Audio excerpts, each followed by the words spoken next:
Hi everyone out there. I'm having this Witcher project where I play the video game, I read the books, and I also play the board game, which you see here on the screen. Why am I doing that?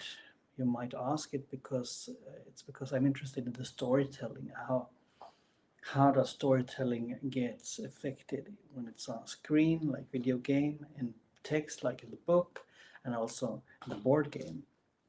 So I just wanted to update you a bit on my journey here.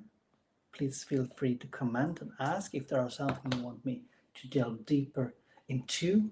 I will start with the book. I'm at the second book. This is Sword of Destiny. I'm halfway through. I have just read about the Dopplers, people who can mimic other when it comes to characteristics, how they look, and also personality almost. Seems like. Also read the short story Bound of Reason, which I really enjoyed. I'm looking forward to deep dive into those short stories together with you later. I think the books are skillfully written. They are very stereotypical in a way, I would say, the characters. At least from time to time, not Geralt, he's obviously very shady. But it's fantasy, it's a lot of folklore or folk tale touches here, Slavic mythology. And I also think that the characters, other characters are very humoristic portrayed. It depends on what you think. And they are almost like caricatures in many ways, I would say. And also, it's more of a humor or a farce. Um, and very theatrical. So I think this kind of fantasy that Sapkowski write is a bit different that we can find in Lord of the Rings, for example, even though he's very inspired by or admire Tolkien a lot. Erickson, of course, this is something totally different. Um, at least when it comes to the short stories, I don't know how it will develop, but this is no philosophical musings. But you can interpret a lot as a reader, so I think it gives you a lot of things to consider and to think about. In the game, I'm in Skellige, and that is an island west of the mainland. I'm been traveling around in Velen, and I've also been in Novigrad, and haven't done all the quests in the mainland. I suppose that's impossible, and also the contract. So I got curious on Skellige, so I just took a boat over after having take some time to get some money to pay for the boat. Now I'm just reached Skellige. I'm amazed how big the map is in The Witcher 3, and I'm amazed by the immersion with the sound, with the time you can just spend not doing the main quest, just traveling and doing contracts and so on. So far, I actually like that part. Mostly, trying to be a Witcher and living the Witcher life. The main storyline is very good, very well written, very good characters. To see it visually compared to the book is, of course, very different. I urge you in my last video about the Tilan Imas to use your imagination. I mean, books is one thing. I think that's the real thing, if you can say so. And of course, Witcher 3 maybe spoils that a little bit for you, but I think they've done it well and they are very true to the descriptions that are in the Sapkowski books. I also think that they are true to the mythology. I listened to a CD Projekt podcast, and the designers told us that they initially, as I understood them, didn't have the idea to put in the Slavic mythology so much as they've done in Witcher 3, but it was Sapkowski's idea, not so strange because it's from the books. And I think that has really made the Witcher game really, really unique because many of the stories are very twisted, you could say. It's not the expected fantasy stories, and there's a lot of horror here as well, humor, horror, fantasy, folklore, folk tale. I think that's great, and I think that's made it to a very successful game, and actually that it can overlap to between books and the the video game as well. Often that's not so easy to do, and I avoid the Netflix series as I've told you before. Maybe I will look at that later. I've heard it's not so good. I will start to do this only with books and video games, and also the board game that you see here on screen. And the board game is new for you, so I just wanted to show you uh, some things from the game. If you're not into board gaming, I think this is a great game to start with because it's quite easy. It still has the mechanics like more advanced games has, like Oathsworn and Elder Scrolls, for example. I think since it has the Witcher IP, it has a strong base when it comes to storytelling as well. So you feel very at home here in the world. I think they've managed to do that. I've only played this 2 times so far, and I played solo. That means you compete against yourself because you are trying to get the to finish the game as quickly as possible and get the highest score possible.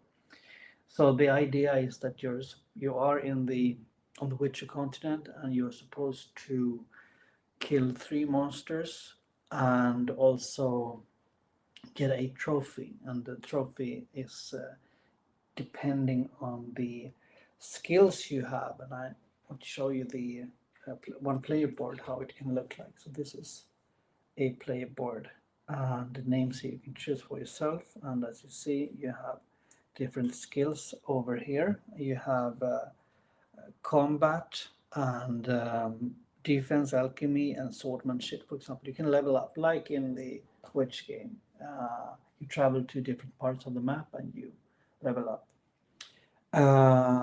If you see on the picture on the screen, you see there are different symbols for the cities, and on different locations you can take different actions. You can level up alchemy. You can play dice, for example.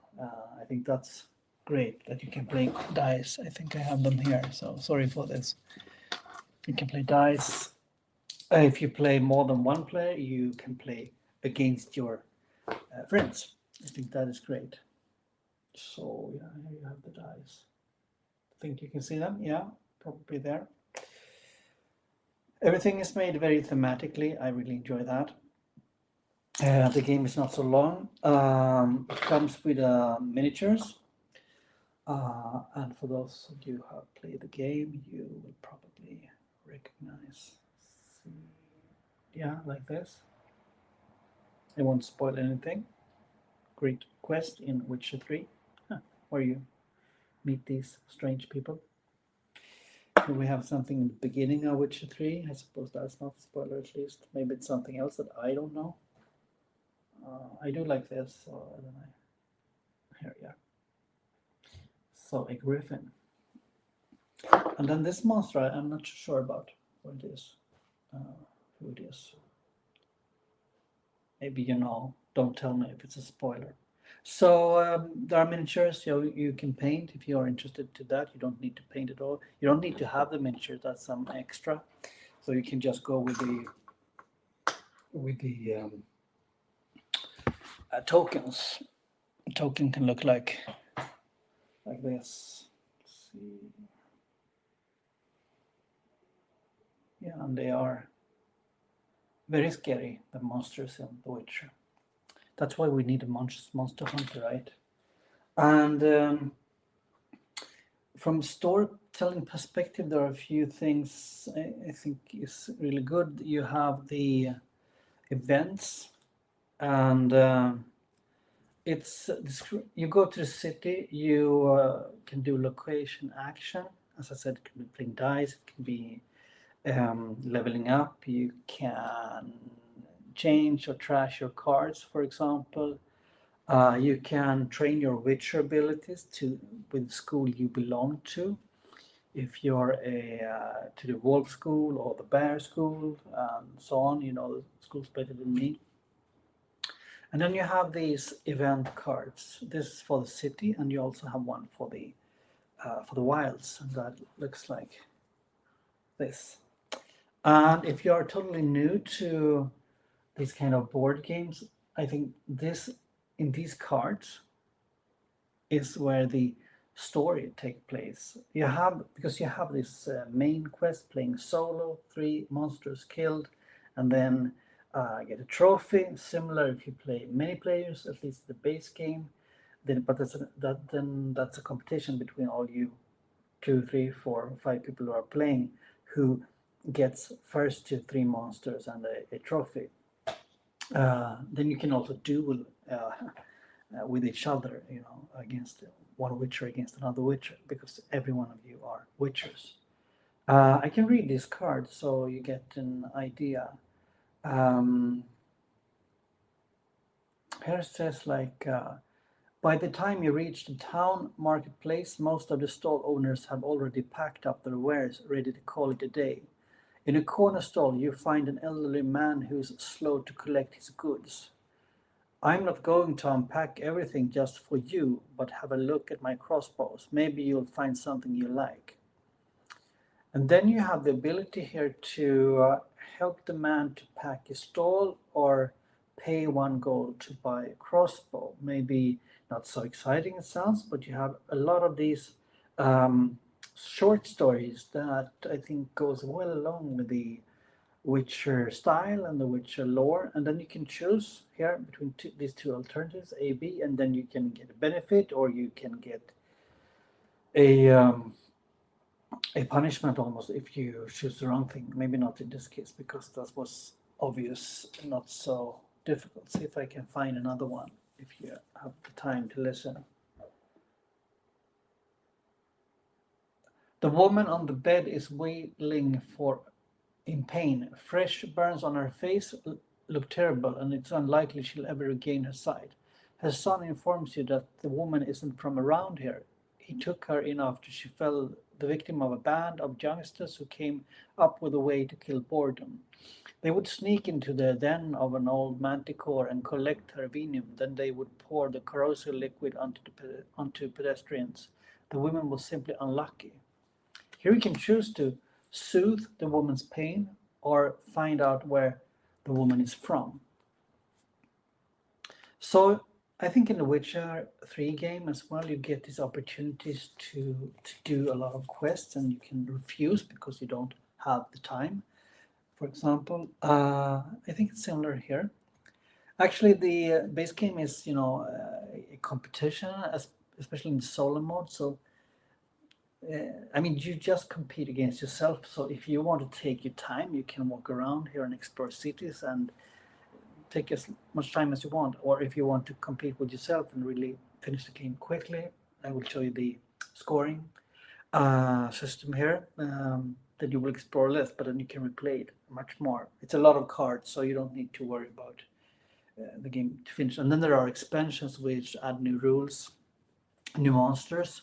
One interesting thing is that on the locations you can get something called monster train, and because when you meet some of the monsters here I have it's called a penitent, like this, yeah.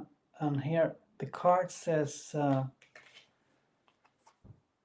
if the player do not have the trail token for penitent, they cannot deal any damage during their first fight turn. So there's something called trail token. I'm still learning the game, but you can go to some of these locations. There you can pick up trail tokens, almost like there is rumors in the pub or at the inn.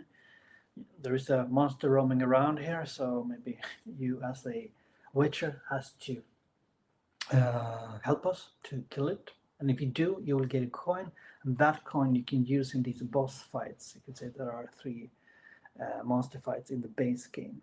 There is an expansion called the Monster Trail that I bought together with this base game, and then there are many other expansions like Skellige, and you have the Legendary Hunt, for example, that adds more rules. And I think that's great if you're new to board games, because first of all, this is relatively not a big board game when it comes to size. You need a relatively large table, but not that large like Gloomhaven or Oathsworn. And then if you think this game becomes too simple after a while, you can buy the expansions. Of course, that's a marketing trick to earn more money from our wallets. Still, I think that's a great idea.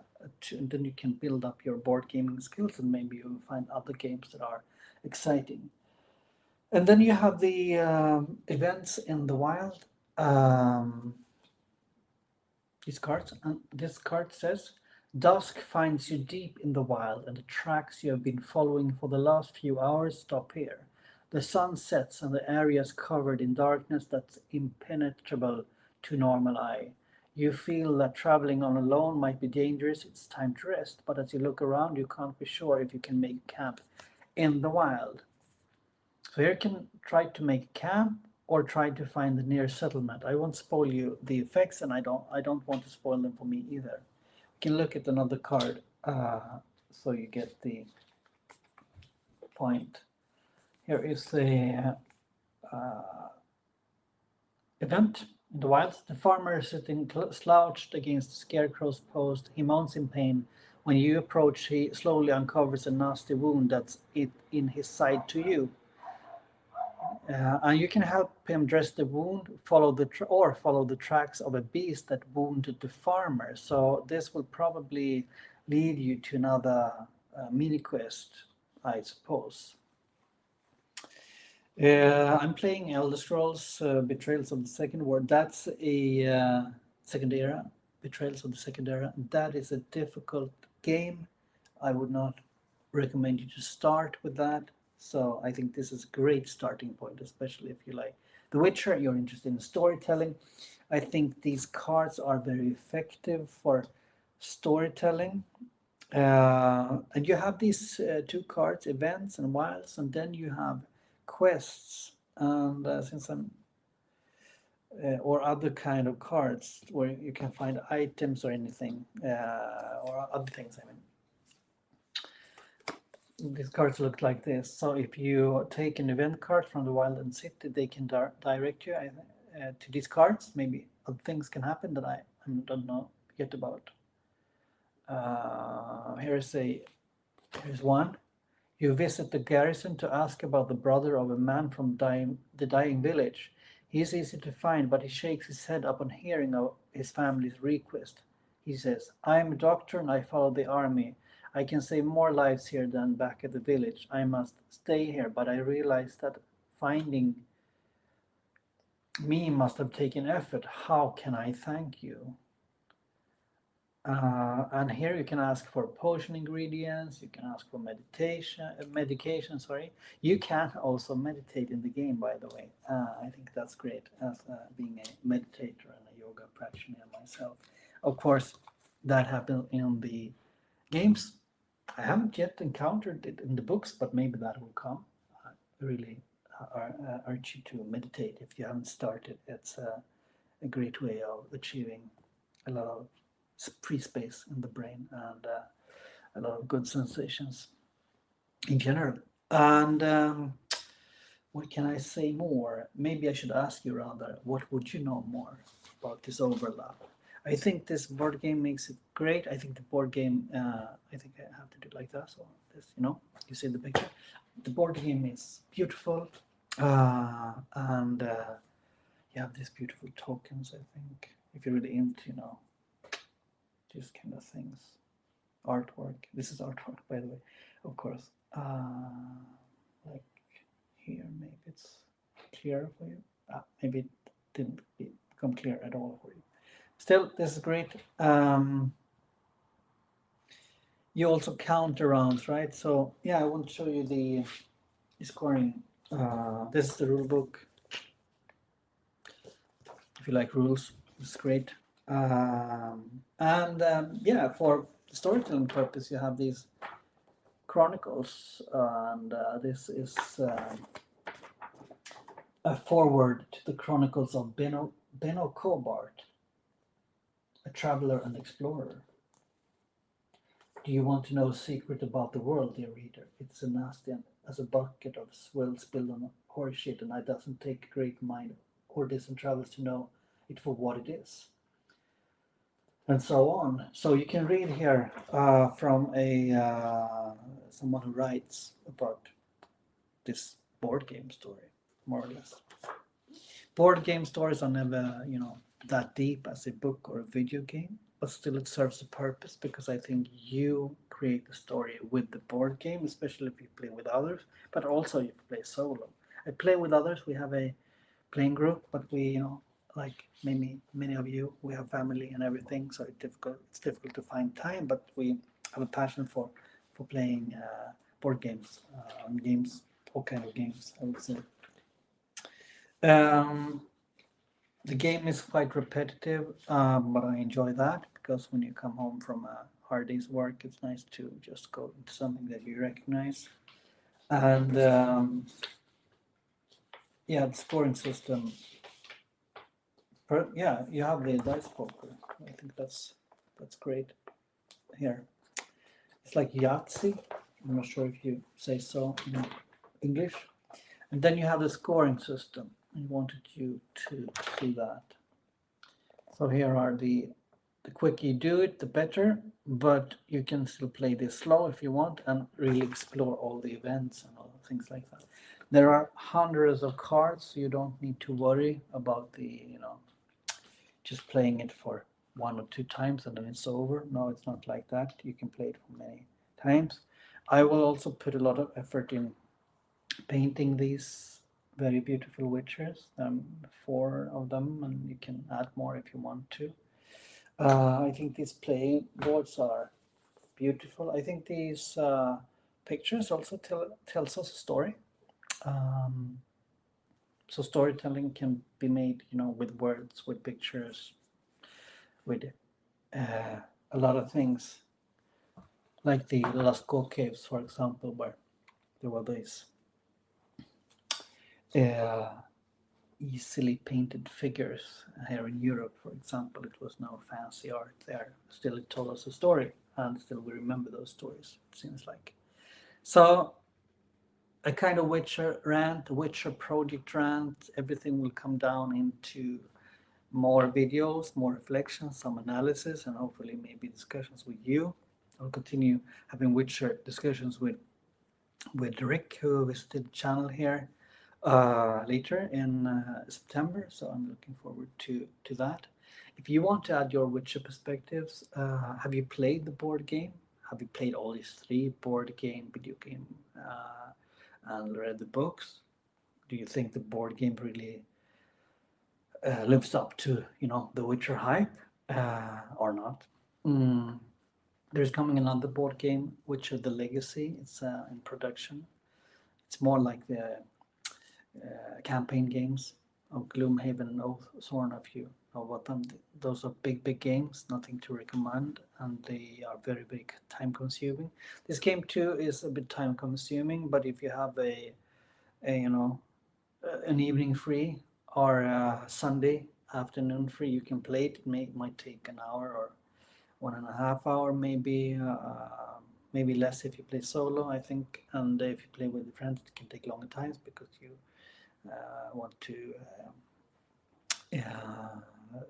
bet when you can play poker dice, and you can fight against other witchers and so on. So it can take a lot of time, but can also be a lot of fun. So that was everything I had for today, and please ask me things in the comments below, or leave comments. What did you think about this kind of video? I'm experimenting a lot here on my channel just for fun, and hopefully that's fun for you too, to get new things for you to ponder about. Yeah, there is a lot to say, so I came up with something more. I think also you can get these strong feelings when playing board games, just as when you're playing video games and reading books, but it's in a different way. But I think the immersion with board games is very special because you can really feel that you're just in the moment. So that's something to take with you if you haven't tried board games, and especially story-driven board games. I think they are great. And we have played board games since the existence of man and humanity. So in the same way, we have told stories. So with that, thank you, goodbye, and see you later. Bye.